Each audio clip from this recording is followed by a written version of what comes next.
Yo, what is up? Yo, what is up, ladies and gentlemen? Welcome back to our YouTube channel, Gentle One TV. So for today's video, another update naman tayo about EDSI, ano? So about ito kay Wifey at Hubby. Yun. So this video is from Kalinga Club Series 21. So it has a title of Wow, Edo naka-score kay Wifey dahil pala dito. So tingnan natin men kung ano to or anong nasa loob ng video ito. So before we start, Kalingap Club Area 21, support nyo yan. Also, Kalingap Club, support nyo rin. Tapos, syempre, ladies and gentlemen, our YouTube channel, Gentle One TV. So, ladies and gentlemen, without further ado, let's watch this video together. Again, the title of this video, Wow, Edu, nakascore kay Wifey dahil pala dito, hashtag EDSI, Bisaya talaga yun, no? Hashtag EDSI. So, again, Kalingap Club Area 21, Kalingap Rab, Kalingap Edu, Gentle One TV. Like, comment, share, subscribe.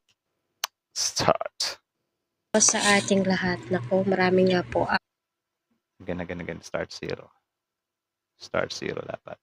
Ayan, hello po sa ating lahat. Naku, marami nga po ang tuwang-tuwa sa kanilang mga napanood.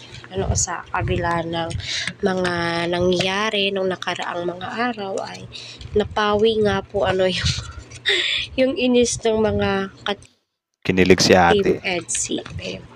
Yung mga legit, yung kahit na napakaraming pang mabatikos, masasabi mo po talaga legit yung iba kasi nga po Agree din ako dun kasi meron din naman talaga mga die-hard solid supporter talaga na kahit yun sobrang dami na ng issue or may mga nangyari na wala. Sobrang ano pa rin talaga sa dito lang ako, stick lang ako dito, idol ko to eh. So, well, mga solid din naman talaga ng mga suporta yun. Walang duda. Pero syempre kapag solido ka ring taga-suporta, dapat i-control mo rin yung anger mo or control yourself din. Though hindi ko naman sinabi na pinipigilan kita. Pero para ano din naman, 'di ba? Para sa ikakabuti ng lahat or something like that. Okay lang namang uminit yung ulo mo pero 'wag yung parate, 'di ba? yung suporta nila ay napaka-solid pa rin po. Kaya patuloy po nating suportahan si Kalingap Rob, Kuya Val at ang buong team Kalingap Edu at Edna. Huwag ho natin skip ang kanilang ads para sa ganun nga po ay marami pa pong kababayan po natin ang kanilang matulungan, di ba? So, ayun na nga po, no? Viral na nga po to kahit saan ka social media platform yung pupuntahan mo. Naku, sila pa rin po yung mga pinag-uusapan ngayon, lalong-lalo na po kung gaano. Especially ngayon 'di ba na parang kahit nga kahit na I mean kapag napapatagal yung upload, ano talaga sila hinahanap-hanap talaga sila ng tao. Eh nasaan na yung update ng EDSI? 'Di ba? Lalo ngayon, yung project ng bahay nila ni Viancy is patapos na din or I mean, ginagawa na talaga like sobrang ganda talaga ng bahay men. Kakulit itong si Kalingap Edu kapag andyan si Viancy. Lumalabas nga po ang kanyang kakulitan, di ba? Sana all talaga. Kita naman po natin pilay natatawa na lamang po talaga itong si Viancy sa mga pinagkagawa ni Natatawa, mali ka. Kinikilig. Edu. So, yun na nga po, bakit nga ba nakascore? So, in a good way Yun. po yan, Kaya nga yung word kasi na nakascore is sobrang cringe pakinggan nun. Pero yun, I think subjective siya. Nakadepende sa tao kung paano niya yun iintindihin. Kung medyo green-minded ka, problema mo na yun. yung yung paghawak nga po ni Ed sa baywang nga po ni Beyonce ay naku, viral na viral po, 'di ba? I think hindi siya nakascore. Dapat ang word na ginamit is the moves. 'Di ba? Naka-the moves. Yeah, the moves. I don't know. Correct me if I'm wrong. Viral na viral po iyon sa Facebook Reels at YouTube Short, 'di ba? Ginawan po ng mga reactions. Marami nga po ang kilig na kilig. Sinasabing nako, napachancing itong si Eds din naman po siguro. Normal lamang po 'yun, lalo na magkaibigan at nagpo-practice naman po sila. Wala naman pong masama doon, 'di ba?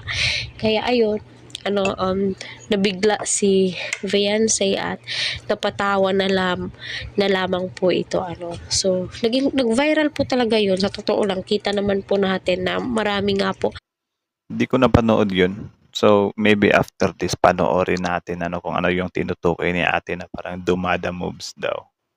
ang gumawa.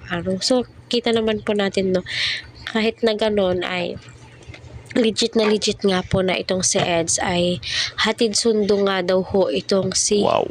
Viancy. So as of now, Wow. so wala pa pong update sa Eds pero may upload nga po sa mga Team Danjoy dyan.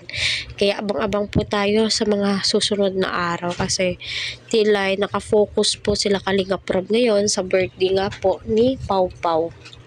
Mm.